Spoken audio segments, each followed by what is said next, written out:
Good afternoon, everybody. And first of all, I would like to wake all of you up and say, um, where's the applause? Anyway, thank you. So, I think the whole day that we've seen today has been wonderful in terms of the flow of how marketers should start thinking about the technology that they're using, the data that's available, and seeing how the content that they're creating needs to be real, needs to be credible, and needs to be true.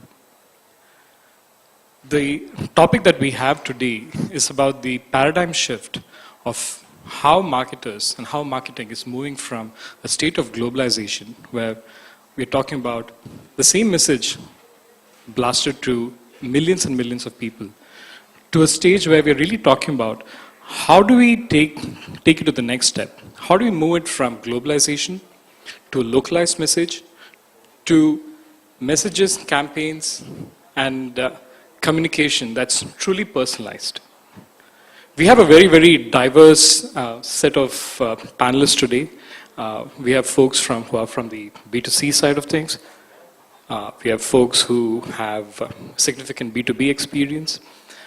And what I believe that you'll get out of the session today is to really see how do we apply the three tenets of the data, the technology, and the content to really bring it to the next level. So with that, I just want to quote a small piece of statistic that I was reading a few days ago. It says, from Aberdeen Research, it says that 96% of CMOs are not happy with the way in which they're able to use the data that they own, the data that they have. Which to my mind is ridiculous. If you really think about what's available out there, if you really think about all this wonderful technology that we spoke about. But the sad reality is that most of us as leaders in the marketing space can't use it for various reasons. And I guess I'll just call upon all the panelists one by one, maybe starting with you, Karthik. If you could just talk about some of the views that you had. Since you have a very, very interesting role looking after field marketing and inside sales, which truly brings to life the reason why marketing exists and how it takes the leads to the next stage. Thank you. So let me start with this, right? We talk a lot about technology here. It's very interesting because if you had done a marketing panel, maybe even 6-7 years ago, you'll not talk so much about technology. You'll talk a lot about customers. You'll talk a lot about sales. But we talk a lot about technology. I think that's a significant evolution. But my view is, especially coming from B2B side, I work for a company called Akamai Technologies. We power most of the internet in its existence today. If you use Facebook, Google, or shopping from Flipkart or Amazon, you end up using Akamai, just that you don't know. We make all of those sites much more faster and secure. So when you do marketing for a B2B technology services company, and especially a company that is powering the internet, we have to be at the cutting edge of technology and how we reach out to customers. But as much as we try to, technology, in my view, only exposes your shortcomings.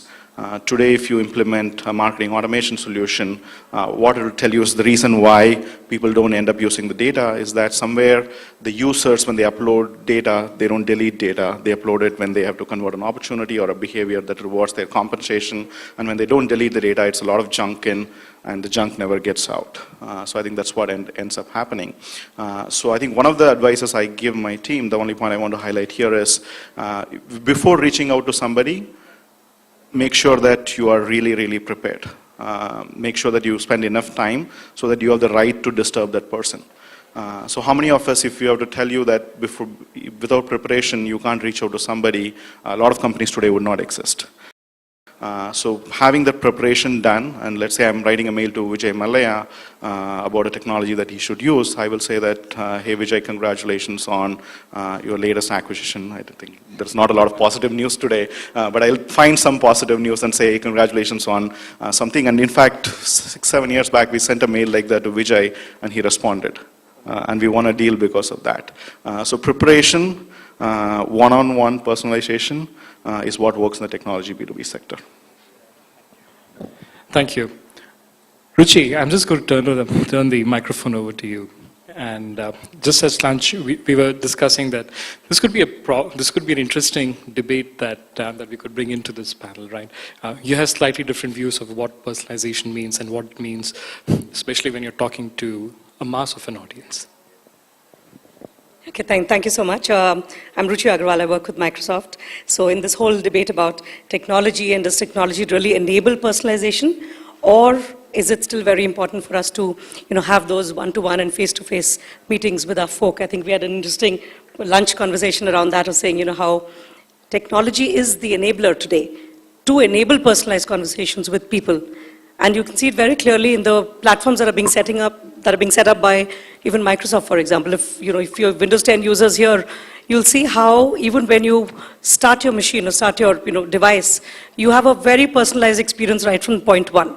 So it really makes us think how technology companies as well are so acutely aware of the fact that personalization is here to stay. And the other point I want to make is that today, if we were talking about customers and sales yesterday, and to your point that you just made, and we're talking about speaking to consumers yesterday, and we're speaking about technology today, let me tell you, ladies and gentlemen, the discussion is no different.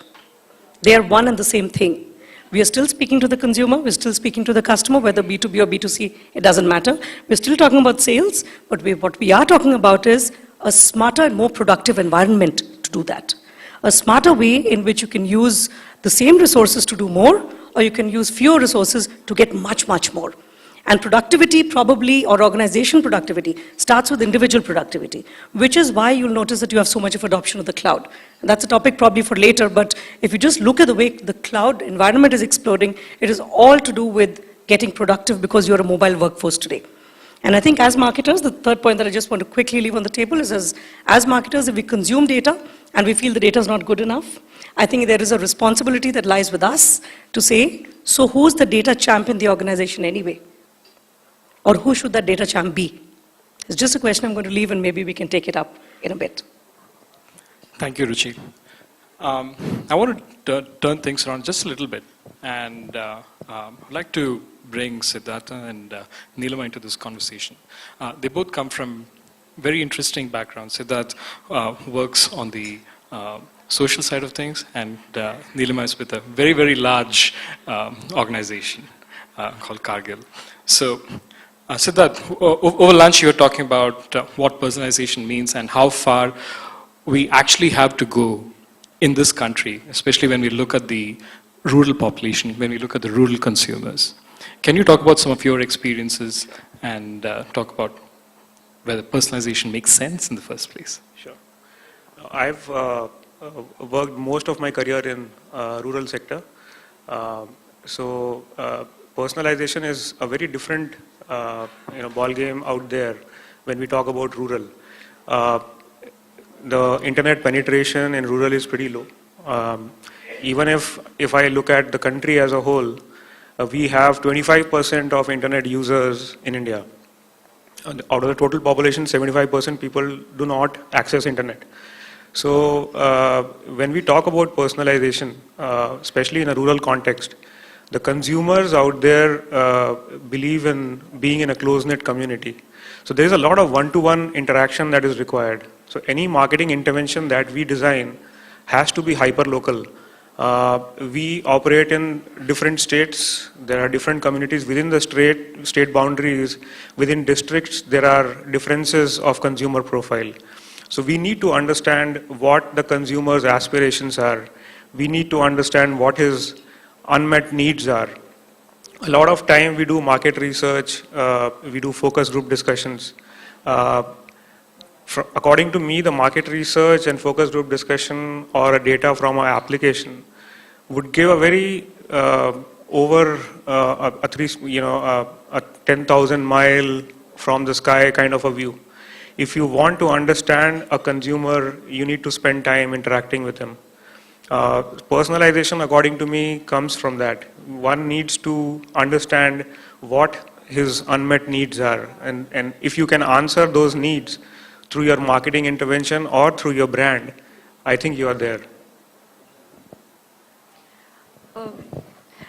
talking from data and consumer and then rural and then the way Indian consumer is, there is variety of it. And in a simple parlance, it said every 500 kilometer, the water changes, the food changes, the dialect changes, and so the consumer communication changes. Now, for such kind of variety of consumers, talking about one thing which can connect to everyone, it might connect, but it might not resonate or be relevant to that consumer whom we are talking about. So one big important fact here is, while data is there, but where's the content? Do you have content to talk? Do you have the content which is relevant? Do you have content which touches my heart? Does it solve my problem? So that's more important. The second important aspect apart from data is the what do you call as how critically you are able to attach that entire data, communication and content to the need state of that particular consumer, which is a big gap. So insights and insight mining has been one of the big challenges rather than the data or the communication to the consumer. And that's what is my take all about personalization, because India, talking about Indian consumer, regionalization is itself a big issue right now. How do you regionalize with so many communities, clusters, ethnicities and groups? And then comes the personalization one-on-one, which has just started. I think it's a long way to go with so much of technology and help which is coming handy. I think it's a long way to go. Thank you. So shifting gears once again, I'll just open the question to Sanjeev now. Sanjeev, so what do you think that the statistic that I said earlier, saying about 96% of CMOs not being satisfied with the data that I have. Now, with the span of what you oversee, it's quite wide, right? You look at product marketing, you're on the council for the brand strategy, you're acquiring heritage brands. So what does this mean for B2B plus B2C organization like yours? And what sort of challenges do you see that will start coming up in the next few years, especially if you consider the fact that the world is trying to be more personalized?